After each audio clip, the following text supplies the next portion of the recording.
ఎన్నికలకు ముందు ఇచ్చిన హామీ మేరకు ఏడాదిలో 2 లక్షల ఉద్యోగాలను తప్పకుండా భర్తీ చేస్తామని ముఖ్యమంత్రి రేవంత్ రెడ్డి తెలిపారు. ఎల్బీ స్టేడియంలో ఏర్పాటు చేసిన కార్యక్రమంలో కొత్తగా ఎంపికైన 7,094 మంది స్టాఫ్ నర్సులకు ఆయన నియామక పత్రాలను అందజేశారు. టీఎస్పీఎస్సీ ద్వారా త్వరలో ఉద్యోగాల భర్తీ చేపడతామన్నారు. 15,000 పోలీసు ఉద్యోగాలను కూడా భర్తీ చేయనున్నట్లు తెలిపారు. స్టాఫ్ నర్సుల నియామకం చాలా రోజులుగా పెండింగ్లో ఉందని, వైద్య ఆరోగ్య శాఖ మంత్రి పరిస్థితిని సమీక్షించి నియామకాలు త్వరగా జరిగేలా చూశారన్నారు. ఉద్యోగ నియామకం వేళ మీ సంతోషంలో భాగస్వాములం కావాలనుకున్నామన్నారు. విద్యార్థుల త్యాగాల మీద తెలంగాణ ఏర్పడిందని, గడిచిన 10 ఏళ్లలో రాష్ట్ర యువత ఆకాంక్షలు నెరవేరలేదన్నారు. గత బీఆర్ఎస్ ప్రభుత్వ కుటుంబ ప్రయోజనాలు ఆలోచించిందని ఆరోపించారు. తెలంగాణ కోసం పోరాడిన యువతపై కేసులు పెట్టి వేధించిందని ఆరోపించారు. నా దృష్టికి తీసుకొస్తే ఈ ఉద్యోగ నియామకాల ప్రక్రియ చేపట్టడానికి అవసరమైన సమీక్ష చేసి తక్షణమే ఈ ఉద్యోగ నియామకాలు జరగాలి. తెలంగాణ రాష్ట్ర హైకోర్టులో ఉన్న కేసును పరిష్కరించాలి. మీరు కళ్ళల్లో ఒత్తులేసుకొని ఈ ఉద్యోగ అవకాశాల కోసం ఎదురు చూస్తున్న విషయాన్ని దృష్టిలో పెట్టుకొని ఈరోజు ఇంత గొప్ప కార్యక్రమాన్ని నిర్వహించి నిజంగా ఈరోజు అందరూ నర్సింగ్ ఆఫీసర్స్ అందరూ చాలా సంతోషపడాల్సిన సందర్భము. ఎందుకంటే నిరుద్యోగులుగా ఎన్ని సంవత్సరాల నుంచో కష్టపడుతున్నాము, కానీ గత ప్రభుత్వం కూడా మమ్మల్ని సరిగా గుర్తించక సరైనటువంటి నోటిఫికేషన్స్ ఇవ్వక ఇప్పటి వరకు మేము కొనసాగించాము. కానీ ఈ ప్రభుత్వం వచ్చిన వెంటనే నిరుద్యోగులను గుర్తించి వారికి తగిన నోటిఫికేషన్స్ ఇచ్చి వెంటనే రిక్రూట్ చేసినందుకు చాలా ఇంకా ముందు కూడా మా సేవలు ప్రతి ఒక్కరికి అన్ని విధాలుగా ఎలాంటి సందర్భంలోనైనా ఒక ఫ్యామిలీ కూడా దగ్గరకు వచ్చి చేయలేని పరిస్థితిలో దగ్గర పేషెంట్ దగ్గర ఉండి తనకి సర్వీస్ అందించేది ఒక సిస్టర్ మాత్రమే. ఒక మెడికల్ డిపార్ట్మెంట్ కంప్లీట్గా వాళ్ళకి సంతోషంగా వాళ్ళకి కంప్లీట్గా వీళ్ళ జీవితం గురించి ఏమి ఆలోచించకుండా పేషెంట్ కోసం ఆలోచించి వాళ్ళని బ్రతికించాలని ఒక బీఆర్ఎస్ నేతలు నాలుక దగ్గర పెట్టుకుని మాట్లాడాలని మంత్రి పొన్నం ప్రభాకర్ హెచ్చరించారు. బీఆర్ఎస్ పార్టీ పదవులు ఎస్సీ ఎస్టీ బీసీలకు ఇచ్చాక సామాజిక న్యాయం గురించి మాట్లాడాలని హితవు పలికారు. పూలే విగ్రహం పేరుతో కవిత రాజకీయం చేస్తున్నారని విమర్శించారు.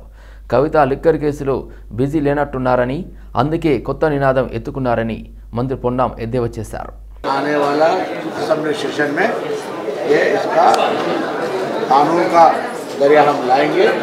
बीसी का कास्ट सेंसन करने का इन प्रिंसिपल हमने फैसला किया है. इसके ऊपर हमारा प्रिंसिपल सेक्रेटरी और लीगल डिपार्टमेंट और रजिस्ट्रेशन सेक्रेटरी, असेंबली सेक्रेटरी भी चर्चा कर रहे, कोऑर्डिनेशन कर रहे.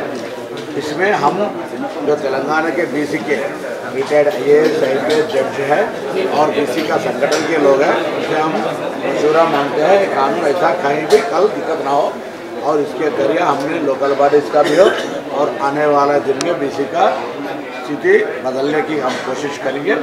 ये बहुत बड़ा हिम्मत वाला फैसला है, राहुल गांधी ने दिया था और हमारा सरकार में हम मुख्यमंत्री जी और बाकी कैबिनेट मंत्री इसके ऊपर फैसला लेके आगे जा रहे. ये बीसी कैस्ट सेंसर कांग्रेस सरकार है तेलंगाना में बना रहे, तो मतलब आने वाला दिन में इसका खिलाफ में बीजेपी था. अगर हम केंद्र में सरकार आए तो राहुल जी का वादा निभाएंगे हम, और केंद्र सरकार में भी हम सेंसस पूरा देश में करेंगे. सर, ये जो TPC से कल मीटिंग हुआ था, इलेक्शन कमेटी था आप लोगों का, एक तरफ देखा गया तो बीजेपी राम मंदिर के इश्यू को బీఆర్ఎస్ ఎమ్మెల్సీ కవితపై కాంగ్రెస్ మంత్రుల మాటల దాడులు కొనసాగుతున్నాయి. మహనీయులు జ్యోతిరావు పూలే విగ్రహాన్ని అసెంబ్లీ ప్రాంగణంలో పెట్టాలంటూ కవిత చేసిన ప్రతిపాదన వివాదానికి దారితీసింది. 10 ఏళ్లు మీ ప్రభుత్వంలో ఏం చేశారు అని కాంగ్రెస్ నేత వి హనుమంతరావు ప్రశ్నించారు. 10 సంవత్సరాలు బీఆర్ఎస్కు పూలే గుర్తుకు రాలేదా అని మండిపడ్డారు.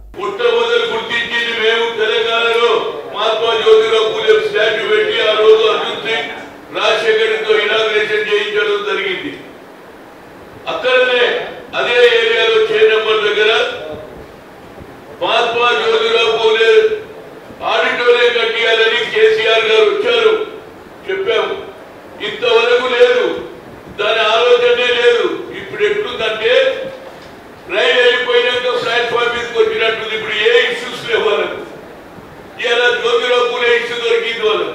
మేము తప్పనిసరిగా ఎప్పుడైతే అంబేద్కర్ పెట్టినప్పుడు అంబేద్కర్ గురువు మహాత్మా జ్యోతిరావు పూలే పెట్టారని కదా తప్పనిసరిగా రేవంత్ రెడ్డి గారు కానీ అదేవిధంగా తప్పనిసరిగా పెడతారండి. ఇన్ని రోజులు మీరు ఎందుకు అడగలేదని అడుగుతున్నా. 10 ఏళ్లలో మీకు జ్యోతిరావు పూలే కనిపించలేదా? ఏదో పని లేదు. ఏదన్నా ఒక ఇష్యూ ఏదంటే వచ్చేది పార్లమెంట్ ఎన్నికలు కాబట్టి మహాత్మా జ్యోతిరావు పూలే కనిపించిండు. ఎందుకంటే ఓట్లు ఉన్నాయి కదా భయమై మోర్ దాన్ 54% ఓట్లు ఉన్నాయని గుర్తొచ్చింది. అదే మా సోనియా గాంధీ చేసింది. ఐఐటి ఐఐఎం లో రిజర్వేషన్ సుప్రీంకోర్టు కొట్టేస్తే పార్లమెంట్ లో బిల్లు పెట్టింది మా అమ్మ. కేంద్ర మంత్రి తెలంగాణ బీజేపీ అధ్యక్షుడు కిషన్ రెడ్డి మీడియాతో మాట్లాడారు. టాలీవుడ్ మెగాస్టార్ చిరంజీవికి పద్మవిభూషణ్పై స్పందించారు. చిరంజీవికి పద్మవిభూషణ్ ఇచ్చింది ఆయన బీజేపీలో చేరుతారని కాదని స్పష్టం చేశారు. కేంద్రంలోని బీజేపీ ప్రభుత్వం అనేక మందికి పద్మ అవార్డులు ఇచ్చిందని, వారందరూ బీజేపీలోకి వస్తారని అవార్డులు ఇవ్వలేదంటూ కిషన్ రెడ్డి ఆ తరహా ప్రచారాన్ని ఖండించారు. బీజేపీ ప్రభుత్వం ఎక్కడా కూడా పద్మ అవార్డుదారులను పార్టీలోకి ఆహ్వానించలేదని తెలిపారు. గుర్తింపులకు నోచుకొని కవులు, కళాకారులను గౌరవించాలన్న ఉద్దేశంతో ఇటీవల కేంద్రం పద్మశ్రీ పురస్కారాలు ప్రకటించిందని, కొందరికి పద్మ విభూషణ్ ప్రకటించిందని, వారందరూ బీజేపీలోకి వస్తారని అవార్డులు ఇచ్చామన్న వాదన అర్ధరహితమన్నారు. ఒకవేళ వాళ్ళలో ఎవరైనా బీజేపీలోకి వస్తామంటే వద్దనబోమని, ఇది ప్రజాస్వామ్యమని, ఎవరు ఏ పార్టీలో అయినా చేరొచ్చని కిషన్ రెడ్డి వివరించారు. తనపై పరువు నష్టం దావా వేస్తానని నోటీసు పంపిన కాంగ్రెస్ నేత మాణిక్రావు ఠాకూర్ మీద బీఆర్ఎస్ వర్కింగ్ ప్రెసిడెంట్ కేటీఆర్ తీవ్రంగా స్పందించారు. మాణిక్రావు ఠాకూర్ నోటీసులను తప్పుగా ఇస్తున్నారన్నారు. పీసీసీ పదవి కోసం మీకు రేవంత్ రెడ్డి 50 కోట్ల లంచం ఇచ్చారని కోమటిరెడ్డి వెంకటరెడ్డి అన్నారని ఆయన ఆన్ రికార్డుగానే ఆరోపించారని కేటీఆర్ గుర్తు చేశారు. కాబట్టి పరువు నష్టం నోటీసులు పంపించాల్సింది తనకు కాదని కోమటిరెడ్డి వెంకటరెడ్డికి అని చురక అంటించారు. ఇప్పుడు కోమటిరెడ్డి మంత్రి అయ్యి సచివాలయంలో కూర్చున్నారని ఆయనకు పంపించుకోవాలని తెలిపారు. మాణిక్యం ఠాగూర్ కు రేవంత్ రెడ్డి 50 కోట్ల రూపాయలు లంచం ఇచ్చారని కోమటిరెడ్డి పేర్కొన్నారని ఇటీవల తన సిరిసిల్ల పర్యటనలో కేటీఆర్ వ్యాఖ్యానించారు. దీంతో తన పరువుకు నష్టం కలిగేలా వ్యాఖ్యలు చేశారంటూ మాణిక్యం ఠాగూర్ కేటీఆర్ కు నోటీసులు పంపించారు. పటాన్చెరువు మండలం ముత్తంగి గ్రామంలో గూడెం మహిపాల్ రెడ్డి పర్యటించారు. ఈ సందర్భంగా ఆయన పలు అభివృద్ధి కార్యక్రమాలను ప్రారంభించారు. ఈ సందర్భంగా ఆయన మాట్లాడుతూ గ్రామీణ ప్రాంతాల్లో ప్రజలకు ఆధునిక వైద్య సేవలు అందించడంలో పల్లె దవాఖానాలు ఎంతగానో ఉపకరిస్తాయని తెలిపారు. ఈ కార్యక్రమంలో జెడ్పీటీసీ సుప్రజ వెంకటరెడ్డి, గ్రామ సర్పంచ్ ఉపేందర్, ఆత్మ కమిటీ చైర్మన్ కుమార్ గౌడ్, గ్రామ ప్రజాప్రతినిధులు, సీనియర్ నాయకులు, కార్యకర్తలు పాల్గొన్నారు.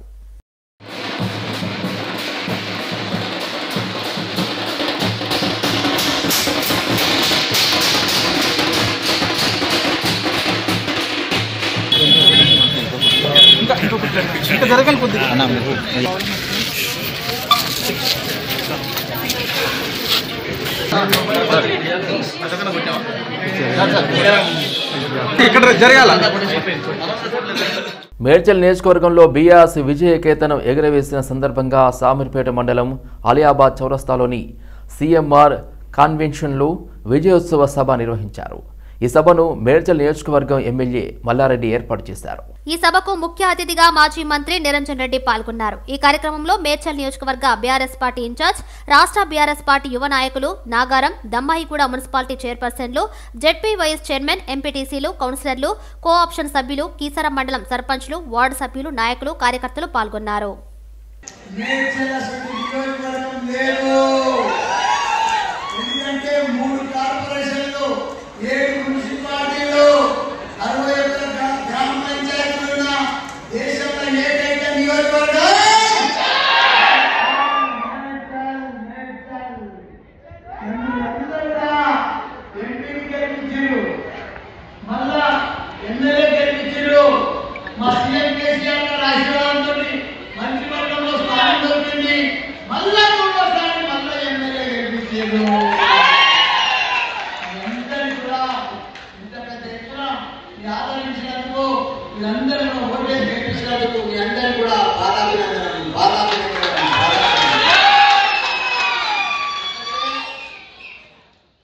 కాంగ్రెస్ అధికారంలోకి వచ్చి 50 రోజులు దాటిందని మాజీ మంత్రి కొప్పుల ఈశ్వర్ అన్నారు. సీఎం రేవంత్ రెడ్డి రాష్ట్రం ఎదుర్కొంటున్న సమస్యలను వదిలేసి రాజకీయాలకు ప్రాధాన్యత ఇస్తున్నారని ఆయన విమర్శించారు. బీఆర్ఎస్ను బద్నాం చేయడమే పనిగా పెట్టుకున్నారని మండిపడ్డారు. బీజేపీ, బీఆర్ఎస్ కుమ్మక్కు అని నిరాధార ఆరోపణలు చేస్తున్నారని తెలిపారు. ప్రధాని మోదీని కేసీఆర్ ప్రశ్నించినంతగా ఎవరు ప్రశ్నించలేదని ఆయన అన్నారు. ఇల్లు లేకపోయినా, కరెంటు లేకపోయినా, అలాంటి ఆత్మహత్యలైనా, గ్రామాలు అభివృద్ధి చెందకపోయినా, ఉద్యోగాలు రాకపోయినా, పరిశ్రమలు రాకపోయినా, అభివృద్ధికి నోచుకోకపోయినా, వలసలపైనా, ఆత్మహత్యలైనా ఈ పాపాలకు కారకులు ఎవరు? మీరు కాదా? నిజంగానే ఆనాడు 2009లో తెలంగాణ ఇష్టమని ప్రకటించిన తర్వాత మళ్ళీ వెనక్కి తీసుకున్న తర్వాత ఎవరైతే ఆత్మహత్యలు చేసుకున్న ఉన్నారో తిరిగి వాళ్ళ ప్రాణాలను మీరు తెచ్చేయగలుగుతారా? ఎన్ని అబద్ధాలు మాట్లాడారు. ఇలా మేము డిమాండ్ చేస్తున్నాం. ఆనాడే దాదాపు 1200-1500 మంది ఎవరైతే తెలంగాణ ఉద్యమ కాలంలో చనిపోయినటువంటి వాళ్ళకు 10 లక్షల రూపాయలు ఇచ్చి ఉద్యోగం ఇచ్చి ఆ కుటుంబాన్ని గౌరవించినటువంటి ప్రభుత్వం కేసీఆర్ గారి ప్రభుత్వం. మీరు ఈరోజు అబద్ధాలు ఏవైతే చెప్పిందో తెలంగాణ ఉద్యమకారులకు ఏం చేయబోతున్నారో చెప్పండి. మాట్లాడండి, ఏం చేయబోతున్నారు, వాళ్ళకి ఏమి ఇవ్వబోతున్నారో చెప్పండి. వాళ్ళ మీద ఒక సర్వే చేపిస్తారా? ముషీరాబాద్ నియోజకవర్గం రామ్నగర్ డివిజన్లో పలు అభివృద్ధి పనులకు శాసనసభ్యులు ముఠా గోపాల్ ప్రారంభించారు. బాకారం క్యాప్టెన్ కుక్ హోటల్ దగ్గర 8 లక్షల వ్యయంతో డ్రైనేజీ పైప్ లైన్, మేదర్ బస్తీలో 8 లక్షల వ్యయంతో డ్రైనేజీ పైప్ లైన్ పనులకు శ్రీకారం చుట్టారు. ఈ కార్యక్రమంలో ఎమ్మెల్యేతో పాటు స్థానిక కార్పొరేటర్ రవిచారి, బీఆర్ఎస్ రాష్ట్ర యువ నాయకులు ముఠా జయసింహ, జూనియర్ నాయకులు శంకర్, ముదిరాజు స్థానిక కార్యదర్శి దామోదర్ రెడ్డి కూడా హాజరయ్యారు. అలాగే ముదికొండ మురళి, ఎర్రం శేఖర్, కేశవపురం అరుణ్, డేవిడ్ రాజ్, కొండమడుగు మధు, టీవీ రాజు, నరసింగారావు, కళ్యాణ్, గోరఖ్నాథ్, సాయి చాణక్యారెడ్డి, శ్రీకాంత్ యాదవ్, నితిన్ తదితరులు పాల్గొన్నారు. ఎక్కడ చూసినా రోడ్లు కానీ డ్రైనేజ్ సమస్యలు కానీ ఏమున్నా కానీ ఎమ్మెల్యే గారితో పాటు రామ్నగర్ కార్పొరేటర్ నేను అందరం కలిసి కూడా ఈ యొక్క బాధ్యత తీసుకొని మరి ఇవన్నీ కూడా చేయించడం జరుగుతుంది. మాకు డీజీఎం సార్ కూడా చాలా సహకరిస్తున్నారు. దాంతోపాటు వాటర్ వర్క్స్ డిపార్ట్మెంట్ ఏఈ గారు కూడా, మేనేజర్ గారు కూడా మాకు సహకరిస్తున్నారు. మొన్న నుంచి చూస్తే ఇప్పటిదాకా 5-6 కోట్ల రూపాయల డెవలప్మెంట్కి సంబంధించినటువంటి వర్క్స్ అన్నీ కూడా ఈరోజు జరిగినాయి. నిన్న కూడా మేము 3 కోట్ల రూపాయల డెవలప్మెంట్ జరగడం ఓపెనింగ్ జరిగింది. ఈరోజు కూడా ఏదైతే జోర్బాయ్ వాళ్ళ ఇంటికాడ నుంచి మేతర్ బస్తీ మన మదీనా మస్జిద్ దాకా ఈరోజు 12 లక్షలతోని పైప్ లైన్ వేయడం జరుగుతుంది, డ్రైనేజ్ లైన్. దాంతోపాటు క్యాప్టెన్ కుక్ నుంచి రేస్ కోర్స్ దాకా కూడా అది కూడా 12 లక్షల వ్యయంతో మరి ఈ యొక్క డ్రైనేజ్ లైన్ గత 10-15 సంవత్సరాల నుంచి ఉన్నటువంటి సమస్యలన్నీ కూడా ఈరోజు మరి మన హయాంలో కావడం అనేది మా అదృష్టంగా మేము భావిస్తూ ట్యాంక్ బండ్పై గద్దర్ విగ్రహం ఏర్పాటుపై యాంటీ టెర్రరిజం ఫోరం అభ్యంతరం వ్యక్తం చేసింది. గద్దర్ ఒక నక్సలైటు అని, ఎంతో మంది పోలీసుల రక్తాన్ని తాగారని ఆరోపించారు. దీనిపై హైకోర్టుకు ఫిర్యాదు చేస్తామని వెల్లడించారు. అలాగే గద్దర్ విగ్రహ స్థల ఏర్పాటును ఖండిస్తున్నామని తెలిపారు. గద్దర్ జయంతిని తెలంగాణ ప్రభుత్వం అధికారికంగా నిర్వహించడాన్ని, గద్దర్ విగ్రహ ఏర్పాటు కోసం ప్రభుత్వం స్థలం కేటాయించడాన్ని యాంటీ టెర్రరిజం ఫోరం తీవ్రంగా ఖండిస్తా ఉంది. గద్దర్ ఒక మావోయిస్టు, గద్దర్ నక్సలైట్ సిద్ధాంతకర్త. ఈ దేశం లోపట, ముఖ్యంగా తెలుగు రాష్ట్రాల లోపట వేలాది మంది పోలీసుల యొక్క రక్తాన్ని, వేలాది మంది సామాన్య ప్రజల యొక్క రక్తాన్ని ఏరులై పారించినటువంటి ఒక హింసాయుత సిద్ధాంతం నక్సలైట్ సిద్ధాంతం. ప్రజాస్వామ్యాన్ని నమ్మము, రాజ్యాంగాన్ని తుపాకీ గుట్టం ద్వారా కుప్పకూలుస్తామనేటువంటి సిద్ధాంతాన్ని ప్రజల్లోకి తీసుకెళ్లినటువంటి ఒక వ్యక్తికి ఈరోజు ప్రజాస్వామ్యంగా ఎన్నికైనటువంటి ప్రభుత్వం అధికారికంగా జయంతి ఉత్సవం నిర్వహించడం ఏదైతే ఉందో ఇది ప్రజాస్వామ్యవాదులందరూ కూడా తీవ్రంగా ఖండించాల్సినటువంటి విషయము. ఇది నక్సలైట్ల మీద తమ ప్రాణాలను పణంగా పెట్టి పోరాడుతున్నటువంటి భద్రతా బలగాల యొక్క ఆత్మస్థైర్యాన్ని దెబ్బతీసేటువంటి చర్య. ఈ రోజే 3 సిఆర్పీఎఫ్ జవాన్లు ఛత్తీస్గఢ్ లోపట నక్సలైట్ల మీద పోరాడుతూ బలైనటువంటి విషయాన్ని నేను గుర్తు చేస్తా ఉన్నాను. ఫిబ్రవరి 11న గచ్చిబౌలిలో run for a girl child 8వ ఎడిషన్ను 10,000 మందితో రన్ నిర్వహించనున్నారు. Seva Bharati Telangana a non profit organization ఆధ్వర్యంలో ఈ కార్యక్రమం జరగనుంది. ఈ సందర్భంగా run for a girl child 2024 5K, 10K, 21K 8వ ఎడిషన్ సన్నాహక పోస్టర్ జెర్సీ మోడల్ను హైదరాబాద్ బేగంపేటలో ఆవిష్కరించారు. 10,000 మందికి పైగా ఈ రన్లో పాల్గొంటున్నారన్నారు. మురికివాడలు, బస్తీలోని ఆడపిల్లలకు విద్య, ఆరోగ్య సంరక్షణ, నైపుణ్య అభివృద్ధి, వృత్తిలో మార్గదర్శకత్వం అందించడానికి తెలంగాణలో సేవా భారతి 363 కిషోరి వికాస్ కేంద్రాలను నిర్వహిస్తుందని తెలిపారు. Associating with Seva Bharati and the Run for Girl Child, their flagship event. It's been many years we've been associated with this event. The contribution towards the society in terms of educating girls, their health and their skill development is a core at our corporate CSR activity. అమ్మాయిలు ఆత్మస్థైర్యంతో ఆత్మవిశ్వాసంతో జీవించాలనే ఉద్దేశంతో ఈ కిషోర్ వికాస్ ప్రారంభం చేశాము. ఒక అమ్మాయి ఆరోగ్యంగా ఉండాలి, చదువుకున్నదై ఉండాలి, తన కాళ్ళ మీద తను నిలబడగలగాలి, మంచి విలువలతో కూడిన జీవితం జీవించాలనే ఉద్దేశంతో మనం ఈ కిషోర్ వికాస్ ప్రారంభించాము. ఇప్పటివరకు 10,200 పైన అమ్మాయిలు మన దగ్గర చదువుకున్నారు. ఇంకా 2030 కల్లా 1,00,000 మంది అమ్మాయిలని ఎంపవర్ చేయాలని మేము అనుకుంటున్నాము. అందరూ ఈ రన్లో పాల్గొనండి, అమ్మాయిల జీవితంలో వెలుగులు నింపండి. ముఖ్యమైన రన్స్లో సేవాభారతి కండక్ట్ చేసే రన్ ఫర్ గర్ల్ చైల్డ్ అన్నది అందరికీ విదితమే. ఈ run for a girl child 11th February Gachibowli stadium నుంచి 6 గంటలకు ప్రారంభమవుతుంది. 3 కేటగిరీస్లో రన్ జరుగుతుంది. 5K, 10K and 21K. 6 గంటలకి 21K ప్రారంభిస్తారు, 6:30కి 10K ప్రారంభిస్తారు, 5K 7 గంటల ప్రాంతంలో ప్రారంభమవుతుంది. దీనికి ఒక రిజిస్ట్రేషన్ ప్రాసెస్ ఉంటుంది. మనకి ఏ వయసు వారైనా ఎవరైనా కూడాను ఈ పరుగులో పాల్గొనవచ్చు. అది మొదటి విషయం. runforagirlchild.org అని మనం ఓపెన్ చేస్తే నేరుగా రిజిస్ట్రేషన్ పేజ్కి తీసుకెళ్తుంది. ఉస్మానియా యూనివర్సిటీలో గద్దర్ 75వ జయంతిని ఘనంగా నిర్వహించారు. ఈ కార్యక్రమం ఆర్ట్స్ కళాశాల వద్ద ప్రజా యుద్ధ నౌక గద్దర్ వేడుకలు జరిగాయి. ఈ కార్యక్రమంలో తెలంగాణ మలిదశ ఉద్యమకారిణి డాక్టర్ రేష్మా హుసేన్ హాజరయ్యారు. ఆమె గద్దర్ చిత్రపటానికి పూలమాల వేసి ఘనంగా నివాళులర్పించారు. ఈ సందర్భంగా ఆమె మాట్లాడారు. తెలంగాణ ప్రత్యేక రాష్ట్ర ఉద్యమంలో గద్దర్ పాత్ర ఎనలేనిదని రేష్మా హుసేన్ అన్నారు.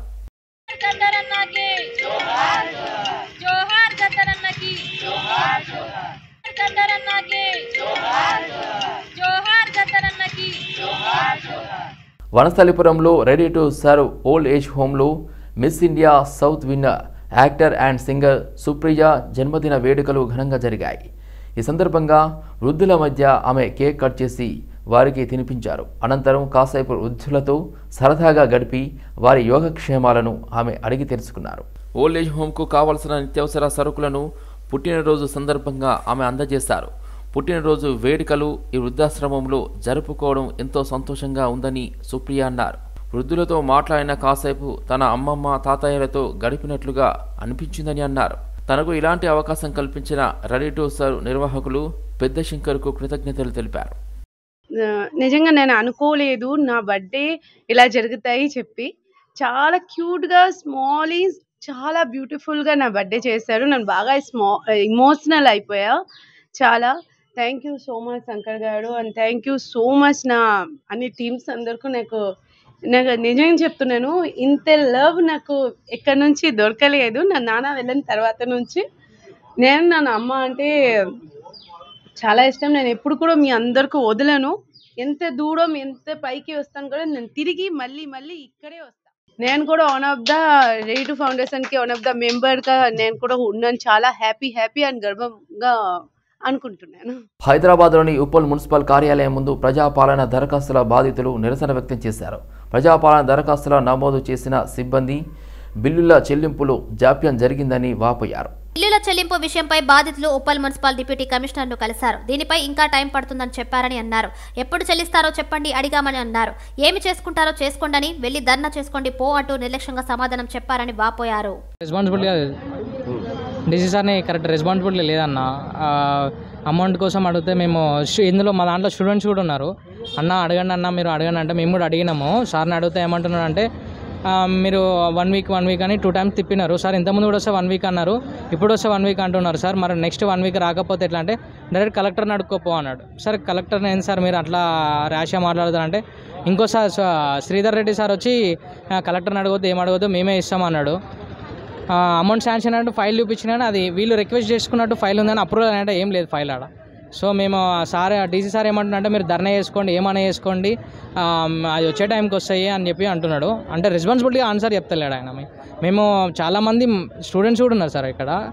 వాళ్ళు ఫీజు కట్టుకోవడానికి జాబ్ చేయడానికి వచ్చినారు. 3,000 4,000 వాళ్ళు కాలేజ్ ఫీజు కట్టుకోవడానికి. ఇప్పుడు సెకండ్కి ఫీజు కడితే ఎగ్జామ్ రానిస్తారు వాళ్ళు. కాలేజ్ నుంచి మెసేజ్ కూడా వచ్చినాయి, వాళ్ళు చూపించారు మాకు. ఎన్హెచ్ఎం కాంట్రాక్ట్ స్టాఫ్ నర్సులను స్పెషల్ కేటగిరీ కింద రెగ్యులరైజ్ చేయాలని ఎన్హెచ్ఎం స్టాఫ్ నర్సులు సీఎం రేవంత్ రెడ్డికి విజ్ఞప్తి చేశారు. గత 10 సంవత్సరాల నుండి సిహెచ్సి, పిహెచ్సి, యూపీహెచ్సి వంటి వివిధ ఆసుపత్రుల్లో సేవలందిస్తున్న స్టాఫ్ నర్సులను రెగ్యులరైజ్ చేసి న్యాయం చేయాలని ఆల్ ఇండియా ముస్లిం రిజర్వేషన్ పోరాట సమితి అధ్యక్షులు డాక్టర్ షేక్ ఇస్లాముద్దీన్ ప్రభుత్వాన్ని డిమాండ్ చేశారు.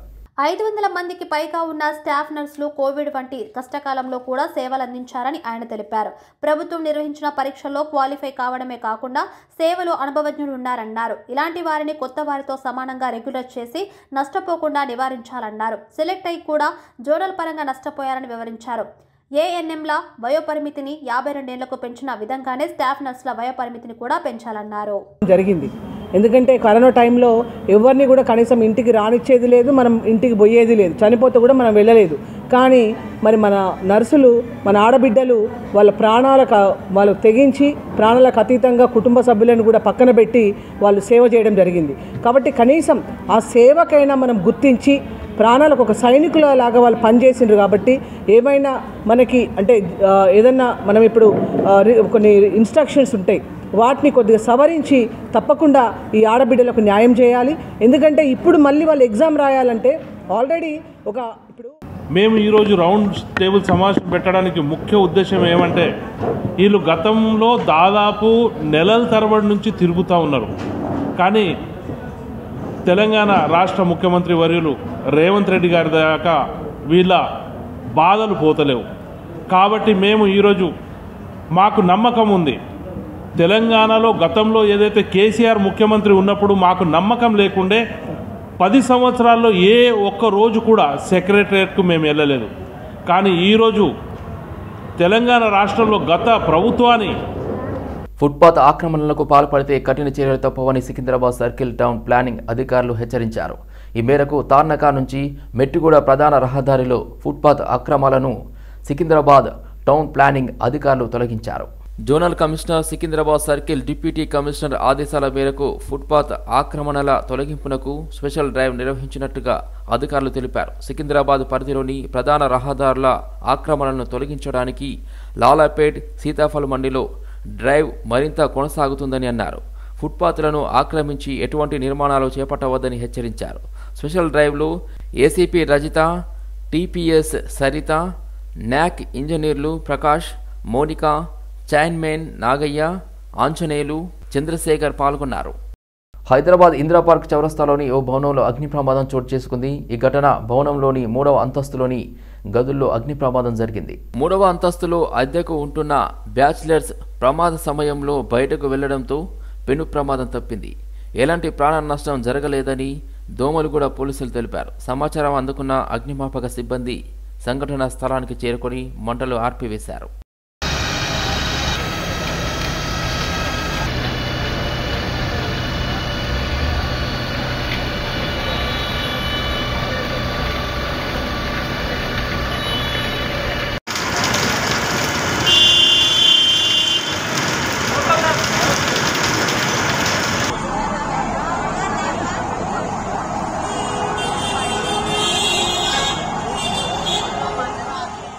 ముషీరాబాద్ మెట్రో స్టేషన్ వద్ద అగ్ని ప్రమాదం చోటు చేసుకుంది. విద్యుత్ ట్రాన్స్ఫార్మర్లో మంటలు రావడంతో స్థానిక ప్రజలు, వాహనదారులు ఆందోళనకు గురయ్యారు. విద్యుత్ ట్రాన్స్ఫార్మర్లో ఒక్కసారిగా మంటలు రావడంతో చుట్టుపక్కల ఉన్న చెత్తా చెదారం అంటుకొని మంటలు పెద్ద ఎత్తున ఎగిసిపడ్డాయి.